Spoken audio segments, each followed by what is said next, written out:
आज के इस कार्यक्रम के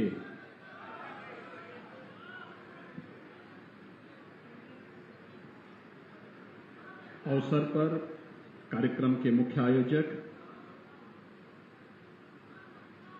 दिग्विजयनाथ पीजी कॉलेज गोरखपुर के पूर्व प्राचार्य डॉक्टर गीता दत्त जी, जिला पंचायत के अध्यक्ष जनपद बस्ती श्री संजय चौधरी जी,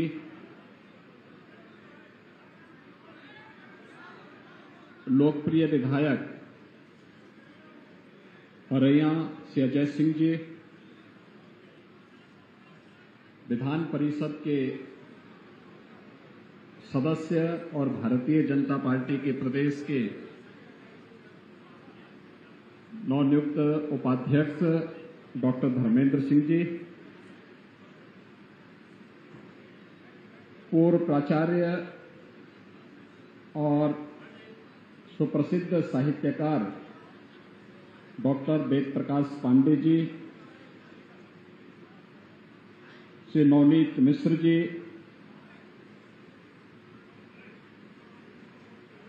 इस विद्यालय के प्रबंधक श्री श्वेतांक शेखर जी, विधान परिषद के माननीय सदस्य श्री ध्रुव कुमार त्रिपाठी जी, राजमाता बस्ती श्रीमती आसिमा सिंह जी, भारतीय जनता पार्टी बस्ती के अध्यक्ष श्री महेश शुक्ला जी, प्रभारी जनपद बस्ती श्री अशोक सिंह जी, आज के इस कार्यक्रम में उपस्थित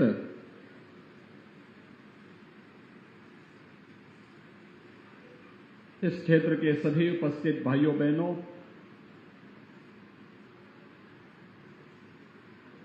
आज जिस महामानव की मूर्ति और उनकी स्मृतियों को सजोते हुए एक ग्रंथ के विमोचन का कार्यक्रम अभी संपन्न हुआ है, वह नाम गोरखपुर, बस्ती और पूर्वांचल के हर जवान पर एक लंबे समय तक बना रहेगा। वह नाम है डॉक्टर वाईडी सिंह जी का। और इस धरती का सौभाग्य है कि उनका जन्म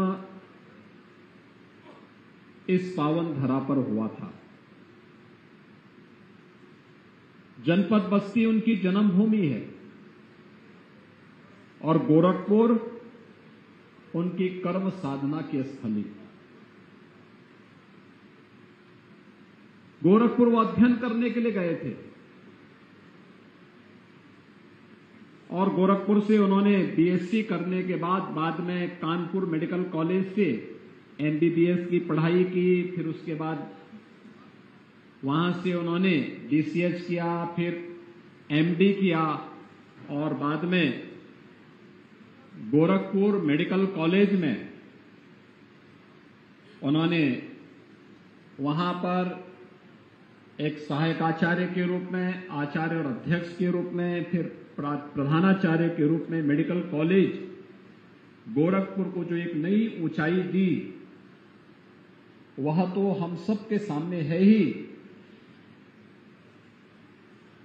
एक संवेदनशील चिकित्सक के रूप में पूर्वी उत्तर प्रदेश के लाखों बच्चों के जीवन को बचाने के लिए अपने स्तर पर जो प्रयास उन्होंने उस समय किए, आज तो चिकित्सालयों के लिए, मेडिकल कॉलेजेस के लिए हम शासन प्रशासन से पैसा देते हैं। एक समय था जब गोरखपुर के जो राजकीय मेडिकल कॉलेज है, बीआरडी मेडिकल कॉलेज या किसी भी अन्य मेडिकल कॉलेज के लिए पैसा नहीं आ पाता था और जब पैसा नहीं मिलता था तो उपचार के लिए सुविधा नहीं होती थी। मैं देखता था डॉक्टर वाईडी सिंह जी अपने पास से पैसा लगा करके बाल रोग विभाग को उन्होंने बेहतरीन बना करके रखा हुआ था। गोरखपुर का बीआरडी मेडिकल कॉलेज का सबसे अच्छा विभाग कोई माना जाता था। तो उस समय डॉक्टर वाईडी सिंह जी जब अध्यक्ष थे इस विभाग के, तो गोरखपुर का वह बाल रोग विभाग माना जाता था।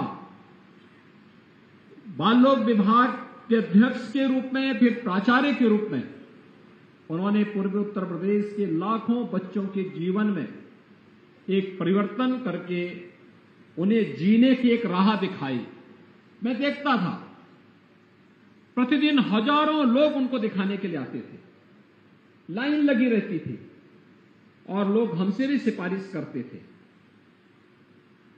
भाई आप आए हैं किसी भी चिकित्सक को दिखवा लीजिए। नहीं साहब, आप एक बार बोल देते, डॉक्टर वाईडी सिंह जी देख लेते तो अच्छा रहता। और हम लोग बोलते थे कि डॉक्टर साहब, भाई ये व्यक्ति कुशीनगर से आया है, बलिया से आया है, देवरिया से आया है, नेपाल से आया है, इसके पास कुछ भी नहीं है। तो हंसते हुए कहते हैं, क्या महाराज जी आप ऐसा बोल दे रहे हैं, क्या मैं इससे पैसा मांगूंगा? अरे आप मंदिर से मुझे एक बार फोन आ गया तो अपने आप में यही पर्याप्त है। और फिर उसको देखते थे, उसको दवा लिखते थे, सही राय देते थे। फिर एक समाजसेवी के रूप में मैं देखता था कि वहां बीआरडी मेडिकल कॉलेज में अपनी सेवा देते थे।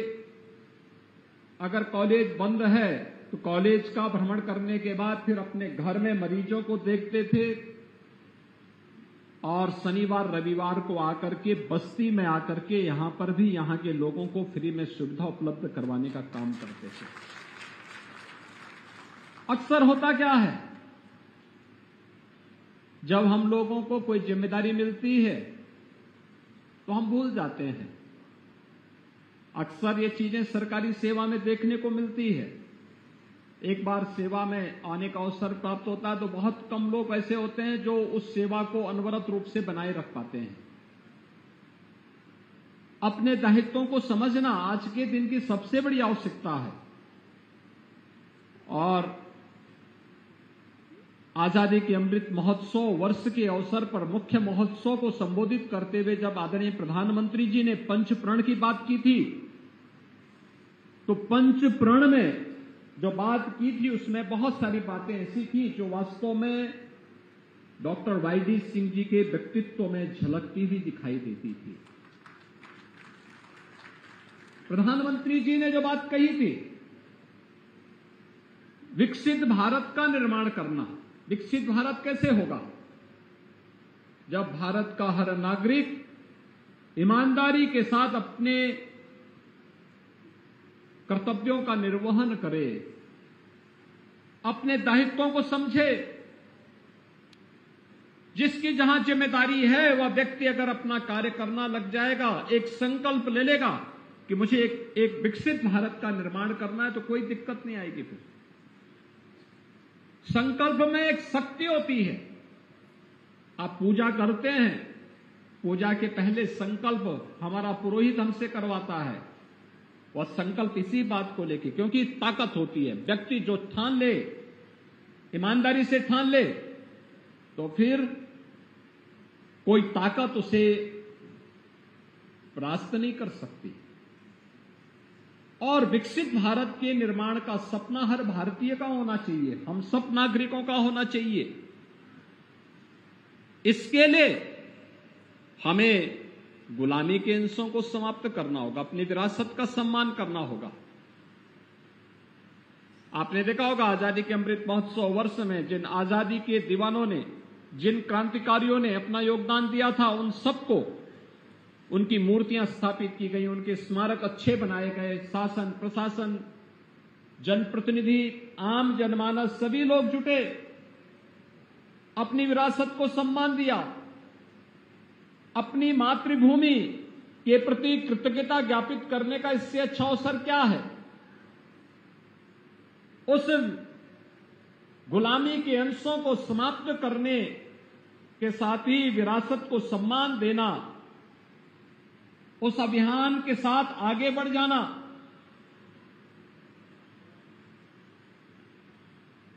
एकता और एकात्मता, बिना भेदभाव के अगर हम काम करने लग जाएं, आपने देखा होगा सरकार की योजनाएं बिना भेदभाव के सबको मिलती हैं।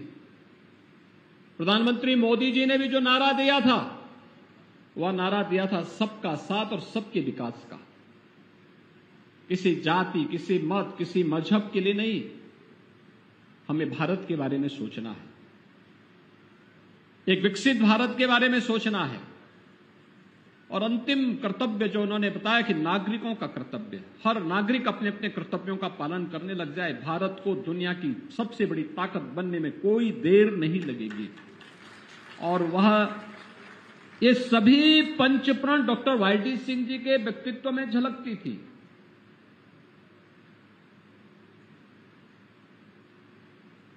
उन्होंने गोरखपुर के बीआरडी मेडिकल कॉलेज में रहकर के अपने विभाग को एक नई ऊंचाइयों तक को पहुंचाने में योगदान किया।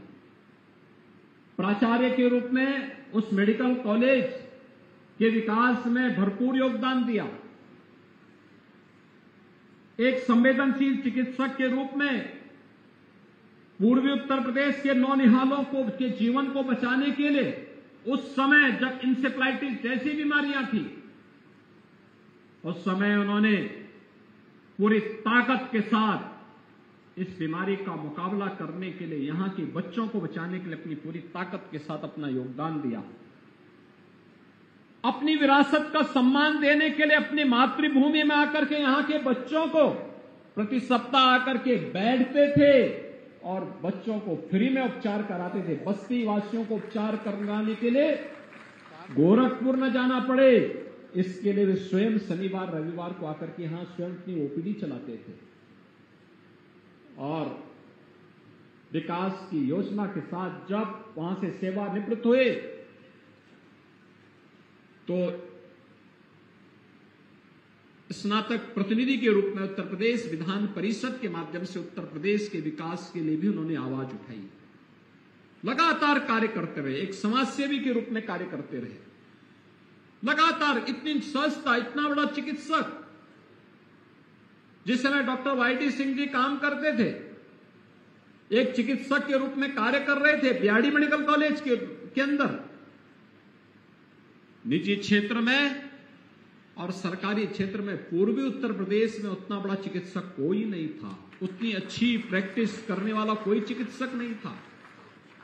लेकिन इस अहंकार से मुक्त, पूरी सहजता, शालीनता और किसी भी कार्य के साथ लगा लो, कहीं भी लगा लो, वह उसी प्रतिबद्धता के साथ उस कार्यक्रम के साथ जुड़ते थे, लगते थे, पूरी ईमानदारी के साथ अपने कार्यक्रमों को आगे बढ़ाने का कार्य भी करते थे। आज मुझे प्रसन्नता है कि आज जब इस एकेडमी में मुझे आकर के डॉक्टर साहब की प्रतिमा को विमोचन करने का अवसर प्राप्त हो रहा है, उनकी प्रतिमा की स्थापना का कार्यक्रम यहां संपन्न हुआ है और डॉक्टर वाईडी सिंह जी की स्मृति में, उनकी अविस्मरणीय स्मृतियों को इस ग्रंथ में रखने और इसे आम जन तक पहुंचाने का जो कार्य हुआ है, मैं इस अवसर पर सबसे पहले डॉक्टर वाईडी सिंह जी को उनकी स्मृतियों के लिए नमन करते हुए उन्हें विनम्र श्रद्धांजलि अर्पित करता हूं। वास्तव में ऐसे लोग अपने कार्यों से स्मरणीय बनते हैं, अपने कृतित्व से स्मरणीय इनका व्यक्तित्व बनता है। और उन्होंने अपने जीवन में उस प्रकार के कार्य किए थे, हर एक क्षेत्र में किए थे। क्या शिक्षा के क्षेत्र में, क्या स्वास्थ्य के क्षेत्र में, क्या समाज सेवा के क्षेत्र में, क्या बागवानी के क्षेत्र में, क्या गोरक्षा के क्षेत्र में। जब 4 वर्ष पहले बाढ़ से पीड़ित इस क्षेत्र का दौरा करने के लिए मैं आया था, मुझे नहीं पता था कि डॉक्टर वाईडी सिंह जी यहां होंगे और मुझे भी नहीं पता था कि ये उनका गांव है। मैं तो आया था बाढ़ पीड़ितों का हालचाल लेने के लिए, और उस समय जब मैं यहां पर आया था तो बाढ़ क्षेत्र का दौरा करने के बाद फिर मुझे यहां आने का अवसर प्राप्त हुआ। तो मैंने उनसे कहा, मैंने कहा डॉक्टर साहब आप यहां कैसे? उन्होंने कहा मेरी जन्मभूमि यही है और यहीं पे मैंने यहां के बच्चों के लिए उच्च शिक्षा के लिए एक स्कूल भी खोला है, और तब मुझे इस स्कूल में, इस एकेडमी में आने का अवसर प्राप्त हुआ था। उस समय मैं देखता था कि गोरखपुर से यहां आना, शिक्षा के अलग को आगे जगाना, यहां पर इससे पहले एमएलसी के रूप में समाज सेवा के विभिन्न क्षेत्रों में अपना योगदान देना, जिस भी फील्ड में उन्हें कार्य करने का अवसर प्राप्त हुआ वहां पर उन्होंने कुछ मानक तय किए और उन मानकों को आगे बढ़ाने का कार्य किया।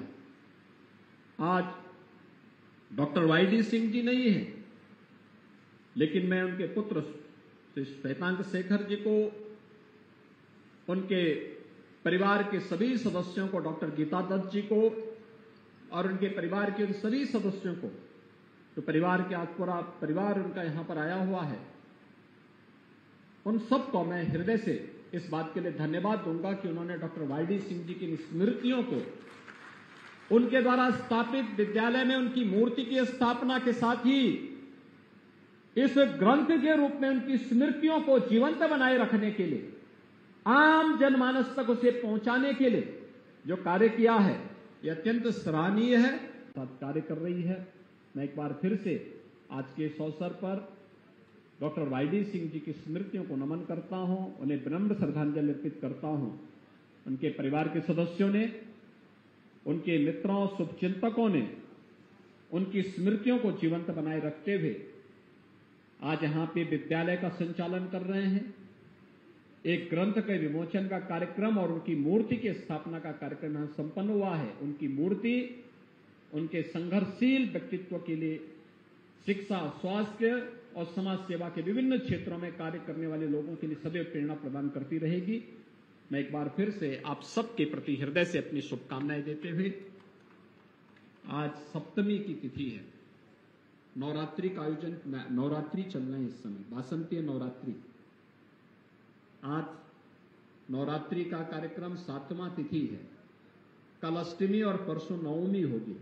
नवमी भगवान राम की, यानी अगर शक्ति की उपासना की दृष्टि से आप देखेंगे तो सिद्धिदात्री के रूप में है, और वासंतीय नवरात्रि की नवमी तिथि को भी अगर आप देखेंगे तो भगवान राम के पावन जन्मदिन की तिथि भी है।